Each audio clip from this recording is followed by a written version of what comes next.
muy buenas audiencia. Hoy vengo a hablar del nuevo orden mundial, este vídeo es para el CPS, comenzamos. El nuevo orden mundial es un plan que se ha estado realizando en secreto, que pretende instaurar un gobierno único, burocrático, y controlado por sectores elitistas y plutocráticos.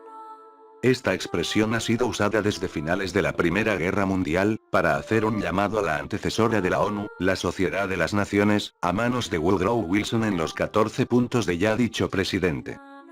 Tras el final de la Segunda Guerra Mundial también se usó con mucha cautela esta expresión entre la creación de la ONU.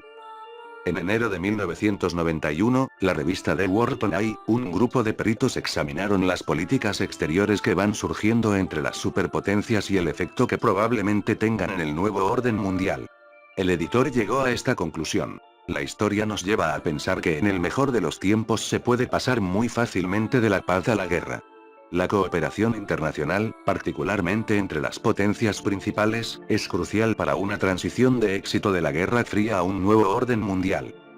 Ahora que sabemos qué es el nuevo orden mundial, también conocido como NOM, veamos su origen. Era la época de la Ilustración, en 1776 es fundada la Sociedad de los Illuminati, con el fin de promover las ideas de la Ilustración, donde aparentemente estaban involucrados en una conspiración donde se refutaba la monarquía absoluta, queriendo reemplazarla. Y la preponderancia de la Iglesia por el gobierno de la razón, que era el objetivo general de la ideología liberal, revolucionaria e igualitaria dominante entre la intelectualidad de la época. Después de que el complot se descubrió, el grupo fue prohibido por el gobierno bávaro, 1784, y aparentemente se disolvió en 1785. Sin embargo, los documentos afines con la conspiración se publicaron, y se alertó así a la nobleza y al clero de Europa, lo que le dio a la conspiración una gran publicidad y llevó a algunos intelectuales a sugerir que todavía existía y que su objetivo era derrocar a los gobiernos europeos. Por ejemplo, Edmund Burke le da alguna credibilidad, aunque sin mencionar específicamente cuál sería el grupo garante, y Seth Payson afirma. Por ende, algunos autores. Consecutivamente, en 1903 el servicio secreto ruso de la época publicó el famoso folleto Los Protocolos de los Sabios de Sion como una obra de difusión antirrevolucionaria que incorporó casi textualmente demostraciones encontrados en el diálogo en el infierno entre Maquiavelo y Montesquieu, un ataque. La teoría central de los protocolos es que, si se quitan las capas sucesivas que cubren o ocultan las causas de los diversos problemas que aquejan el mundo, se encuentra un grupo central que los promueve y organiza con el fin, primero, de destruir los gobiernos y órdenes sociales establecidos, y con el fin último de lograr el señorío. Esa conspiración central es un grupo de judíos, los masones, los comunistas y los anarquistas, entre otros. Nora Levin indica que los protocolos gozaron de gran popularidad y grandes ventas en los años 20 y 30. Se tradujeron a todos los idiomas de Europa y se vendían largamente en los países árabes, en los Estados Unidos e Inglaterra. Pero fue en Alemania, después de la Primera Guerra Mundial, donde tuvieron su mayor éxito. Allí se utilizaron para explicar todos los desastres que ocurrieron en el país. El armisticio en la guerra, el hambre, la inflación, etc. A partir de agosto de 1921, Adolf Hitler comenzó a unirlos en sus discursos, y se cambiaron en lectura obligatoria en las aulas alemanas después de que los nacionalsocialistas llegaron al poder. En el apogeo de la Segunda Guerra Mundial, Joseph Goebbels, ministro de propaganda nazi, proclamó: "Los protocolos de los sionistas son tan actuales hoy como lo fueron el día en que fueron publicados por primera vez". En palabras de Norman Cohn, esto sirvió a los nazis como autorización del genocidio. Posteriormente, en los Estados Unidos, durante el período del peligro rojo, teóricos estadounidenses de la conspiración. Así, por ejemplo, empezando en los 1960, grupos como la John Birch Society y el Liberty Lobby dedicaron muchos de sus ataques a las Naciones Unidas como vehículo para crear un gobierno mundial, suscitando una posición de desconfianza y aislacionismo en relación a ese cuerpo. Adicionalmente, Mary M. Davison, en su The Profound Revolution de 1966 trazó el origen de la supuesta conspiración del nuevo orden mundial a la creación del sistema de reserva federal en Estados Unidos por un grupo de banqueros internacionales que posteriormente habrían creado el Consejo de Relaciones Exteriores, CFR, en ese país como gobierno en las sombras. Cabe reflexionar que en aquellas fechas la frase grupo de banqueros internacionales se concebía como referencia a personas tales como David Rockefeller o a la familia Rothschild. A continuación, y a partir de la década de los 70, Gary Allen afirma que el término Nuevo Orden Mundial es utilizado por una élite internacional secreta dedicada a la destrucción de todos los gobiernos independientes. Con ese autor el mayor peligro deja de ser la conspiración criptocomunista y se transforma en la élite globalista que algunos identifican con el atlantismo del grupo Bilderberg. Muchos de los mismos personajes. Un papel importante en la generalización de esa percepción fue desempeñado por la trilogía satírica de Illuminatus, de Robert Anton Wilson que, a pesar de ser una parodia de la paranoia de sectores norteamericanos acerca de las conspiraciones secretas y de que el propio autor ha dicho en más de una ocasión que no pretende que sea tomada en serio, llegó a tener influencia, posiblemente debido a que Wilson busca crear en el lector una fuerte duda acerca de lo que es real y lo que no lo es, elaborando curiosas teorías a partir de una mezcla de hechos históricos con hechos fantásticos, citando escritores imaginarios, pero creíbles, con autores reales ya tanto obscuros como conocidos, pero a veces sutilmente fuera de contexto.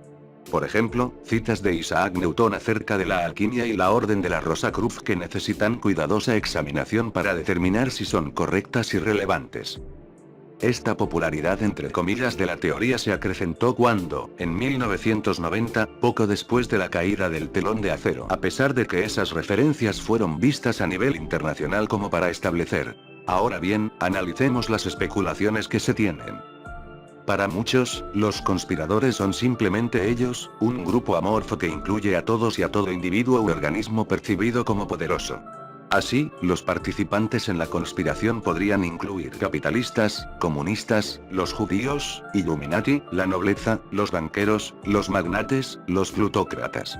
Se afirma también que muchas familias prominentes tales como, por ejemplo, los Rothschild, los Rockefeller, los Morgan, los Kissinger y los DuPont, lo mismo que algunos monarcas europeos, podrían ser significativos miembros, ya que mantienen relaciones entre sí como con figuras de alto poder. Organizaciones internacionales tales como los bancos centrales, o el Banco Mundial, el FMI, la Unión Europea y la OTAN son mencionadas como componentes fundamentales del NOM. Por ejemplo, Émile Flourens, ministro de Asuntos Exteriores de Francia, denunció en un libro las premisas de la creación de la Sociedad de Naciones, antecesora de las Naciones Unidas, señalando las influencias masónicas para crear un gobierno mundial. Gary H.K. considera que los adeptos son la fuerza que se halla detrás del plan de un gobierno mundial único, el nuevo orden mundial. Bien, visto esto, veamos los planes. En esta área más allá del supuesto deseo de dominación mundial parece haber aún más confusión. Las sugerencias van desde la fundación del reino del anticristo, la cosecha de energía de los seres humanos, etc., hasta la mera codicia sin límites y el hecho de conservar a la gran mayoría sometidos y trabajando en provecho de los conspiradores. Así, el llamado proceso de globalización, iniciado a comienzos del siglo XX en todo el planeta, sería una de las múltiples facetas del establecimiento creciente de este nuevo orden. Y, para lograr ese nuevo orden, los conspiradores buscan conservar al resto tanto en la ignorancia de la conspiración como dividida entre ellos. Para lo cual fomentan contrariedades y conflictos, yendo tan lejos como a realizar actos terroristas a fin de culpar inocentes creando así, por un lado, esa división entre las víctimas de la conspiración y, por el otro, una situación que facilita la ejecución de medidas coercitivas y dictatoriales. Movimiento por la verdad del 11S Lost Change. En adición los conspiradores dispondrían pasando por formas secretas de vigilancia sobre la totalidad de la población, el control mental de la semejante y el uso de controlados, individuos bajo la influencia de tales técnicas. La indagación y desarrollo de armas que controlan el clima, algunas de las cuales podrían ser de origen extraterrestre y la propagación de enfermedades tales como el SIDA. Ahora que esto fue analizado, veamos las evidencias. Los tutores de la teoría creen encontrar sus signos dispersos por toda clase de lugares y marcas, por ejemplo, en logos de la industria musical, de compañías y organizaciones mundiales. En los murales en el Aeropuerto Internacional de Denver. Pentagramas en los planos de la ciudad de Washington D.C. y los signos de la francmasonería en sus edificios. El símbolo de los primeros Illuminati en el sello de Estados Unidos con las palabras Novus Ordo Seclorum, impreso en los billetes de $1 desde 1935 por el secretario del Tesoro de Estados Unidos, y en el logotipo del Information Awareness Office que fue creado por el Defense Advanced Research Projects Agency, que también lo tiene. Bueno pues, esto puede llegar a ocurrir si seguimos de brazos cruzados, dejando que nos dominen y adoctrinen con su simbolismo y sus mensajes en todo lo que consumimos, pues, como vimos en el vídeo anterior, los verdaderos gobernantes son las corporaciones, pero, aún no es tarde. Levantémonos, seamos la resistencia, no podemos permitir que estos psicópatas hagan lo que quieran con nosotros, porque juntos somos más que toda mala autoridad. Bueno, si el vídeo ha sido de tu agrado, me puedes dejar tu like, comentar y suscribirte. Hasta pronto. Sit down.